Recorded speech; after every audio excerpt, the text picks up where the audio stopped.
We knew this day was coming. We've known it for a long time. But when the inevitable news comes down that they are going to be the Las Vegas Raiders, and probably the very latest would be 2020, which would be the 60th anniversary of the AFL and the 100th anniversary of the NFL, it is just difficult. It is a difficult day for the East Bay. Our hearts are broken for this community. When the Raiders moved back here in 1995, it changed my life. Yeah. I was supposed to go to work for them right away that first year. We couldn't work out the contract deal, and Joel Myers did them for a couple of years, and I did come back and come to the Raiders and Al in 1997. And so it's just changed everything, obviously, with them coming back. But there was never a sense that they were here for the long haul. And honestly, we will get into all the ramifications of this. What do they do in 2018? What do they do in 2019? I do honestly believe that this is a move that Al Davis would have done. I've been critical of Mark in a couple of instances, reaching out to Mike Shanahan to be the coach of the Raiders, bringing Marcus Allen in to light Al Davis's torch was difficult, but I do believe that Al Davis would have made this move today. He loved Las Vegas. He went to Vegas a lot of summer times, off seasons. I have a statue on my desk from July the 4th of 2004. Loyalty, passion, friends. Al and Carol Davis. It was July the 4th of 2004. Al's 75th birthday party was in Vegas. He loved Vegas. I remember going down to Las Vegas during one baseball all-star break with my family, and actually thought, is there a way they could move somewhere equidistant between Oakland, Vegas, and LA and put it right in the middle of the triangle, never thinking that the NFL would allow a team to move to Las Vegas. They never even allowed their game officials to step foot in Vegas without written permission of an emergency of some kind, and now you're going to play actual football games there, and I think there's going to be a great momentum to put a Super Bowl there, whatever number we get to, but the Vegas angle just kind of came out of nowhere, and we didn't think it would really happen so quickly, especially in the NFL and the NHL, the two commissioners that have been most opposed to this. But today is about, and we'll get into the Vegas angle in the coming days, but today is about Oakland.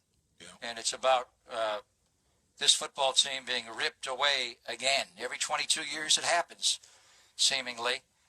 And just walking through that tunnel. I know the Oakland Coliseum, the Oakland Alameda County Coliseum, as Howard would say, and the great Kurt Gowdy, is an old dump. But it's been the Raiders' dump and the Oakland A's dump. And I do think the A's being there. And, I really blame this in large part on three people. Gene Kwan, a former mayor of Oakland, Lou Wolf, who was just not agreeable. The Raiders communicated with him for a long time about what to do here, and I'm going to be kind and say he would constantly send them nonsensical emails that they didn't know how to work it out. It was kind of a squatting thing. And now, curiously, they're just, they're into staying in Oakland and being here for the long haul after they were going to San Jose for a long, long time. And Floyd Gephardt and his travesty of wasting a couple of the crappy walkway from the Raider locker room down, that terrible walkway down. You have to go through the A's clubhouse to get onto the playing field. It's terrible. The players have to walk about 100 yards. It's not as bad as the temporary deal they built in Mexico City. That was actually better.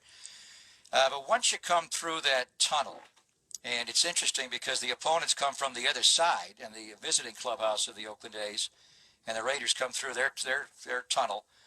Once you come through that tunnel and you walk onto that playing field, there is no venue like it currently in American sports. The Yankee Stadium was like that. Fenway Park is like that, but Fenway, it's baseball. It's kind of nice, and right. We're going to play a friendly game of baseball. Yeah, it's all when you walk through that tunnel, and Yankee Stadium had the same feel, Boston Garden had the same feel. It was just, you're walking into 3 hours of hell. This is not going to be easy. And the Raiders coming back in Oakland in '95, they've only had 4 better than 500 seasons since they've been back in 22 damn years. 4. The 3 in the early 2000s when they won the AFC West, 2000, 2001, 2002, and this past year. So it hasn't been the daunting home field advantage it should be, but it still can be. And I think the way this is going to play out, and I know it's hard. They are leaving. We know that. In 2020, they're going to be the Las Vegas Raiders, and that's going to be really difficult for those of us that have built our lives and lived our lives here in the East Bay. I've been here for more than 30 years, so I know your pain.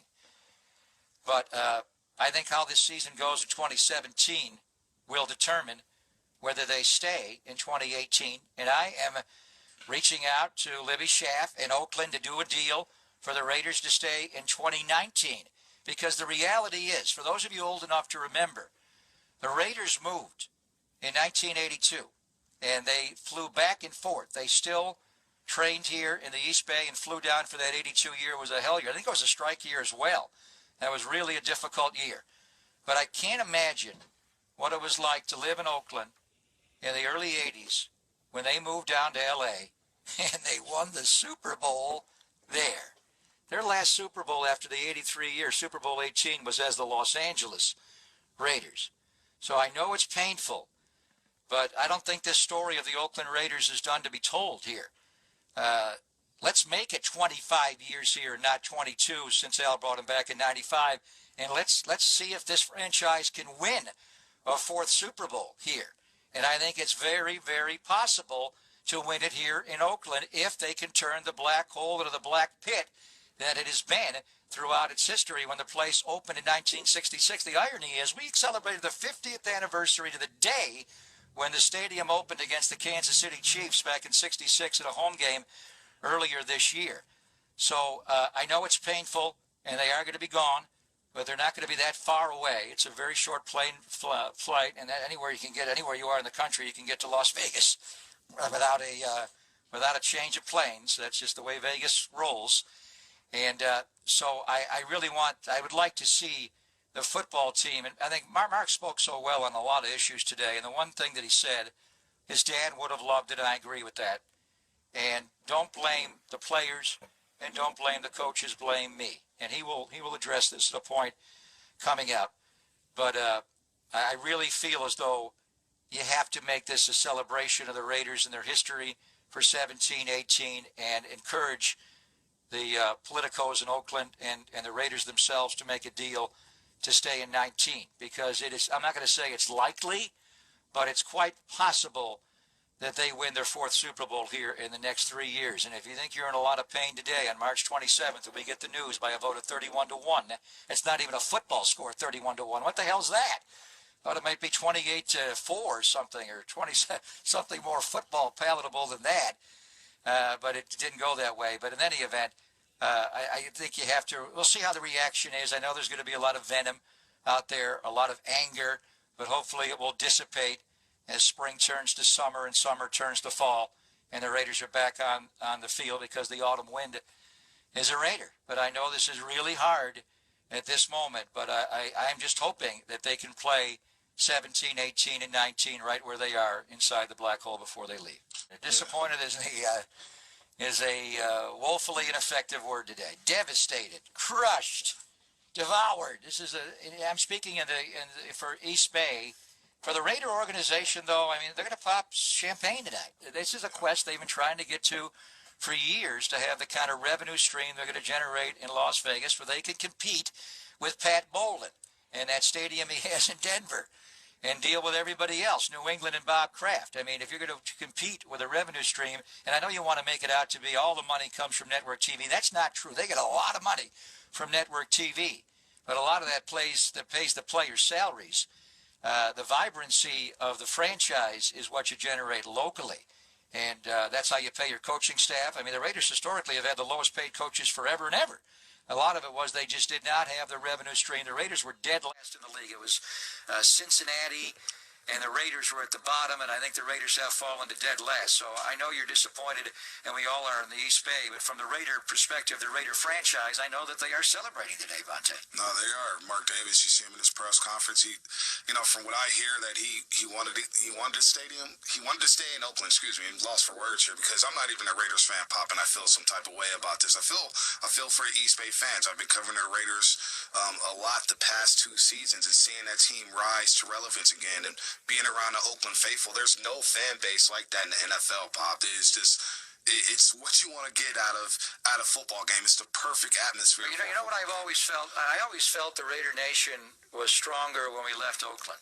And I know that's because, I mean, it's unfair to say because Oakland's got great fans, but when the team was really crappy, when I first came here in '97, Joe Bugle's team, I remember a game against Jacksonville in the rain. They're feeding the ball to Timmy Brown to get him over 100 catches that year, and it was dreary. They would get 45,000 no matter how bad they are, but it wasn't just sometimes you felt like the real passion, the real fanatical Raider Nation wasn't here in Oakland. It was for some people, but maybe, the reality is you moved to L.A.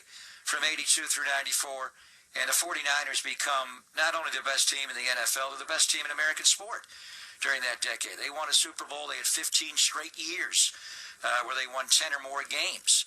And a lot of the Raider Nation left. And I think, honestly, they never could recover from leaving for those 13 years when they went to Los Angeles. The marketplace shifted, and it became a 49er town. It's not a town here. It's the whole Bay Area, series of towns and municipalities. And I think after that, it was never the same. I remember coming back after the Raiders played Super Bowl 37 in San Diego, and they lost. They got hammered. But there were 30,000 people there for the preseason opener in '03. And I turned to Bruce Allen and said, what the hell is this? What is this? And a lot of it was the animosity between Al, even then, and Al had it forever in Oakland and always, bringing up L.A., but I honestly think that leaving for 13 years made it really difficult to come home again and really be home forever. They came home temporarily for 22 years, and now we just got to hope it's 25 years. Yeah, Pop, let's fast forward to the season here, and a lot of expectations for this Raiders team coming up in 2017. If they were to get off to a slow start, I went back last night and I watched the NFL Network, the Cleveland Browns win the football life on the Cleveland Browns when they had that last season in Cleveland, and it got off to a hot start, and all of a sudden Art Modell announces to move to Baltimore, and it just got ugly. The Browns tanked, and then you saw the fans there at the last game ripping seats out the stadium. And so my question to you is, what if the Raiders get off to a cold start? How do you see this scene shaking out? This is not Cleveland, and with all due respect to the dog pound, this is not Cleveland. This is a different fan base. They have a fervent fan base there, but I've been in Cleveland. It's nothing like they have in Oakland, even at the old Mistake by the Lake, Cleveland Municipal Stadium, and the new place. Oakland's different, and I think the Oakland fans are different. And I made this point this morning. I was on with a morning show. What city has had their team leave twice? Not once, but twice. There have been franchises that have moved multiple times. The Rams started in Cleveland in the 30s and 40s, then went to L.A., went to St. Louis, came back to L.A. The old Rochester Royals moved 4 times. They went from Rochester to Cincinnati to Kansas City, Omaha, and then ultimately to Sacramento. So they moved often. But as far as my research goes, in the 4 major American sports, no city has lost the same team twice. So this is difficult. But I think the fact that they lost the Raiders the first time after the '81 year, and they moved down to L.A., and they won a Super Bowl in L.A. the second year they were there, which had to be really painful. So I just think that it's a little different situation, and it's not comparable to all the other franchises that lost their teams. Cleveland, they think they're a great football town, and they are, but they're not on the level of the Black Hole and the Raider Nation and the love affair. When the Cleveland Browns travel, they don't get the fan base that the Raiders get. No. It's the Pittsburgh Steelers. It's the Green Bay Packers. It's become the New England Patriots this year. It's the Dallas Cowboys the last several years with New England. It's not the Cleveland Browns. So I understand what you're doing and trying to research this and live 20 years ago. We're living here in the here and now. And the Raider fans have just been desensitized to this whole deal. And I think they're a whole different fan base.